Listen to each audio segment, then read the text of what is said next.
Tom Gross, when you first heard the US bombed the Syrian government forces, were you surprised as a commentator, as an expert?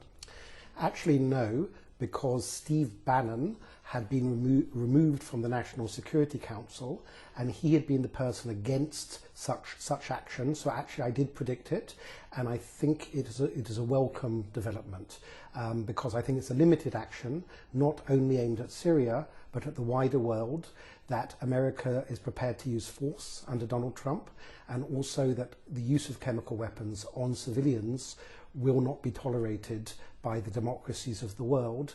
And President Trump is also sending a message to other countries such as North Korea and Iran with this strike. The US is in Syria already, in different forces. It is in Syria, you're right, yes. And the question is, will it be the situation that Mr. Trump will do the same mistakes like the previous presidents, for example, in Afghanistan and Iraq, to sink in a complex military and political situation? I think almost certainly not. He has been critical of the Iraq war. He's seen the mistakes made by George W. Bush in Iraq and by Barack Obama in Afghanistan. I think the aims of the US are more limited, but he's not going to avoid the Syrian war, and I don't think it's possible for him to avoid it, but he'll do more wise, clever, limited actions like this strike on chemical weapons facilities. I understand.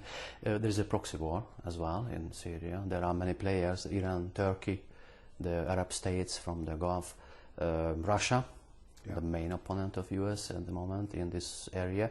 Do you think that Trump needs, after the Obama administration, we saw what happened? I think the US was a little bit lagged behind in the events. Do you think the Trump administration has some new strategy, a new momentum to be an initiator in this region? I think it's evolving. I don't think it's completely clear to themselves exactly what they will do about Syria. They know there's a problem. The problem inherited from Obama is a complicated one without any clear and easy solutions.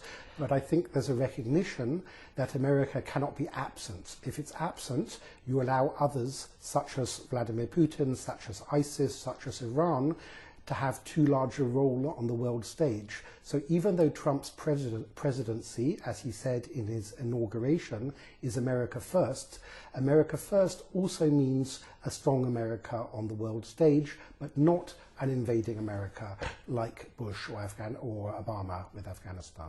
He had huge promises, big promises. For example, for Israel, another player in the Middle East. One of the promises were like the embassy will be moved from Tel Aviv to Jerusalem. It is a surprising promise even for a supporting president. Do you think it's a good idea, and will he do it in 4 years' time? Good question, difficult to say. I think he'd like to do it, but it doesn't mean he will. And I think he's partly guided by the Israeli government, the Israeli Prime Minister. So although the Israeli Prime Minister would like the US embassy and other embassies to be in Jerusalem, they're aware that it could be too controversial, it could spark violence, and therefore they may hold off on it. Trump is a huge supporter of Israel. He made another promises to Israel, but he warned against the new settlement buildings. There was a warning to Mr. Netanyahu, and yet Israel does it. And the Palestinian Authority is angered by this. Do you expect behind and after the words and promises, do you expect a turbulent history in the Middle East in this conflict? Well, actually, I think that Trump's statements and posturing is deliberately designed to rattle the Palestinian Authority out of its complacency. What do I mean by this? I mean that they haven't negotiated with Israel now for 7 or 8 years, and the previous administration, John Kerry, the Secretary of State, had promised them to go to the United Nations so they wouldn't need to negotiate with Israel. I think that if they feel, the Palestinian Authority, that Trump is not going to be so supportive, it may paradoxically make them negotiate, and one could actually possibly see some kind of peace breakthrough. Two-state solution, do you believe it's still on the table? Because Donald Trump said a surprising word with a press conference with Mr. Netanyahu. He said he can live with the one-state solution if the partners will agree on. Yes, again, I think it's a negotiating ploy. He is from the real estate business. People in real estate are prepared to walk away from a deal. They don't, like John Kerry and Barack Obama, say, we must create a Palestinian state, we must create one.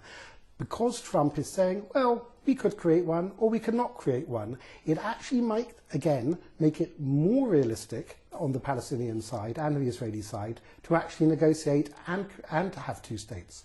So it's not that I'm optimistic, but I'm actually I think it's more likely there could be some kind of deal under Trump than under Obama. So the real estate experience can be useful. For example, for Jared Kushner, who can be a kingmaker in the Middle East. Do you believe him that he will be a peacemaker in the Middle East without any foreign policy? Well, he's young. He doesn't have experience in government.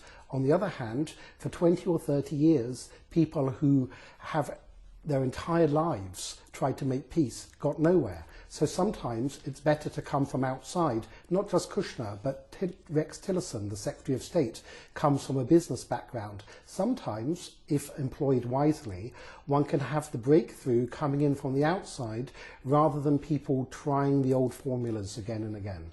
There are ISIS-motivated terror attacks in Europe, more and more, unfortunately. Why not in the Palestinian territories, and why not in Israel, the main target of the Muslim separatist and extremist forces? Well, actually, although Palestinian terrorists want to attack Israel and maybe Iran wants to attack Israel, both ISIS and Al-Qaeda before them never really concentrated on the Palestinian issue. They were always more opposed to the United States, to Saudi Arabia. If you look at bin Laden's speeches, he often spoke about Kashmir, about Chechnya, Dagestan, other problems.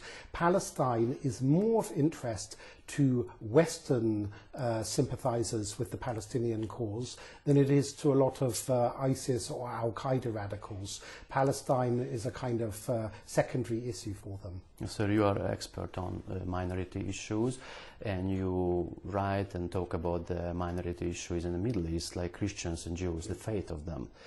What is the fate of them in the near future in this Muslim Islamist territory? Not only the ISIS, but the moderate Islamist territory.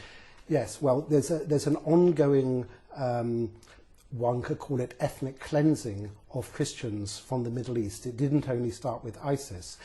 The Christian proportion of the population in, say, the West Bank or, say, Iraq, Syria, Lebanon is reduced through migration and the like. We have a rise in radical Islam really dating from the 1979 Iranian Revolution, and then the Saudi counter-reaction to the Shia Iranian Revolution, the Wahhabi Sunni Saudi counter-reaction, has made both Shia and Sunni Islam less tolerant, more radical, and therefore all minorities, Christians, Jews, Yazidis, Kurds, all minorities have a harder time existing with an increasingly Islamist Muslim world. This is the last one. I read an interesting story about your life. Your godmother, Sonia Orwell, was the widow of the writer George Orwell. So the last question is, do you think we are very close to the reality of this novel, 1984? Well, in some ways it's even worse, beyond what George Orwell could have imagined, because the internet has given such enormous powers not only to governments but to hackers, to private corporations, to really know everything we're doing. And I think, unfortunately, we're still at the beginning of a process where there's no privacy and people can probably buy information about other people.